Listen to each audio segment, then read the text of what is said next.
There is no shortage of literature on hydration. There's so much, in fact, it's very confusing to figure out what you need. Like anything to do with a motorcycle, you have to figure your own body out and its own unique needs.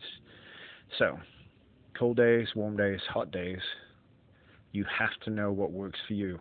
And unfortunately, and certainly in my case, trial and error over energy supplements was definitely the only way for me to figure out what my body could use best, what the dosage was, the frequency was, the amount of water to go with the supplements, the regularity with hydration.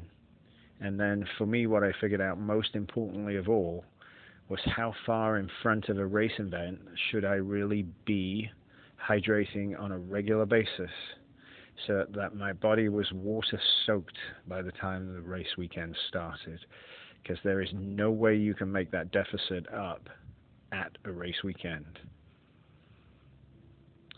Perhaps the most expensive lesson for me, especially in regards to hydration, was cramping. I thought I was doing it all right. I thought I was doing okay, and then I couldn't reach the front brake. Fortunately, I didn't get physically hurt, but I caused some damage on the motorcycle because I couldn't stop the bike fast enough for the turn.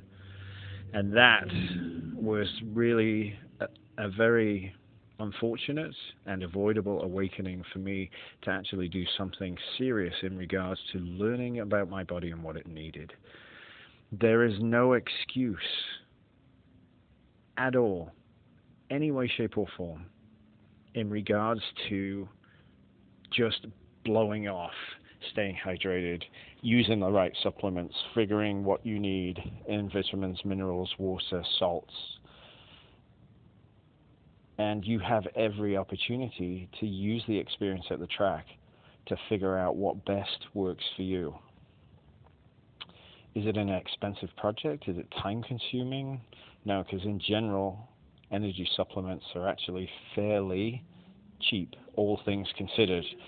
And so, as you need to hydrate anyway, you're getting a 2-for-1.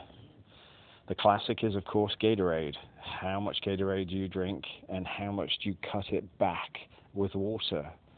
Do you drink one 32-ounce bottle and 64 ounces of water? Do you mix them? Do you just sip from the Gatorade? What do you do? How do you figure that all out? If you're using drinks like race fuels or Zip Fizz, powders that you can put into water, how much, how often, and then how much space between each one of those drinks.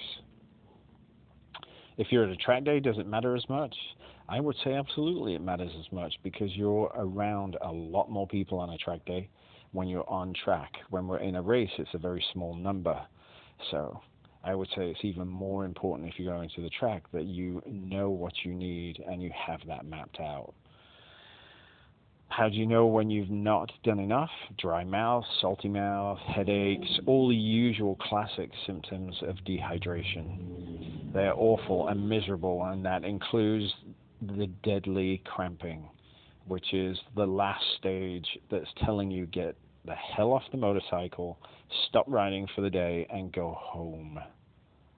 You won't reverse that process when it's gone that far. It's just not going to work. The other downside, of course, is taking too much of something. So, if you've had 6 or 8 Gatorades that day and no water whatsoever, did it what we would call lock you up?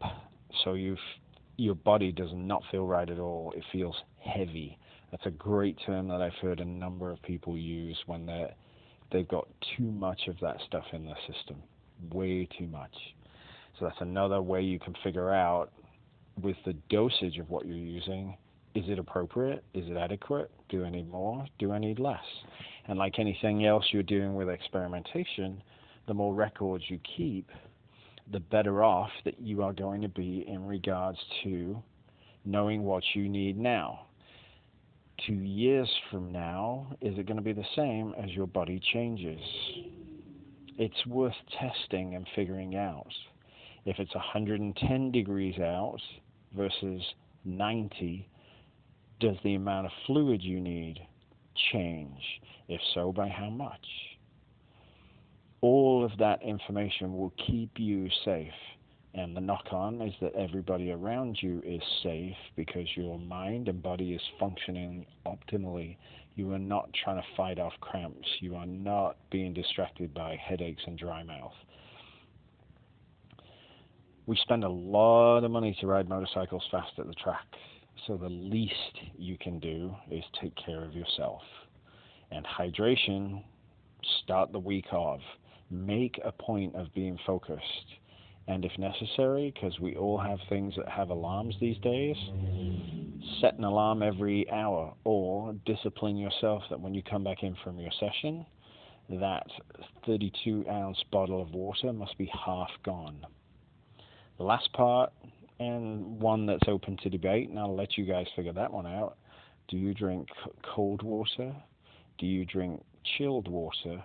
Or do you drink ambient temperature water? I have some friends of mine that will not touch a bottle of water that is warm.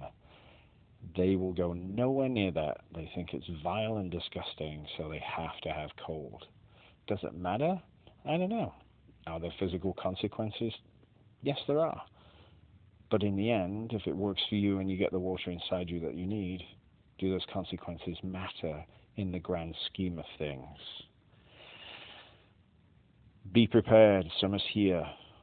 Do not be shy on hydration, vitamins, minerals, salt supplements, and anything else that your body needs to keep you riding well.